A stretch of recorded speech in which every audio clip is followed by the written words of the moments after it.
I've been attached with the feeling of now waking up with you by my side.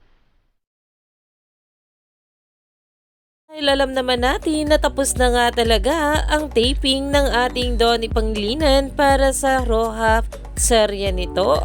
Kaya naman ito ang ating Donnie ay for the rides nga kasama si Kyle Echari.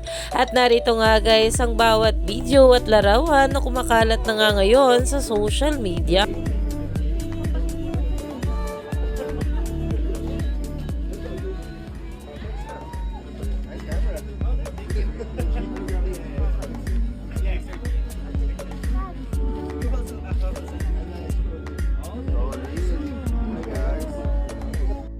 Ayon nga guys sa post, Donnie, Kyle and their crew last night at the Sagada Cellar door.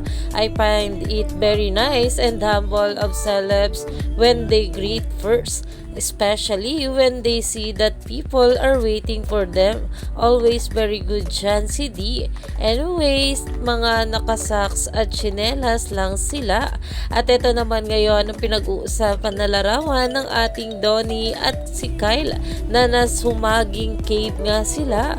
Kaya naman umani pa nga ito ng maraming komento. Alam naman natin na ito nga ang ating Donnie ay mahilig nga rin talaga mag-rides. At talaga naman kapag may free time nga talaga ito ay talagang sinusulit na nga rin niya.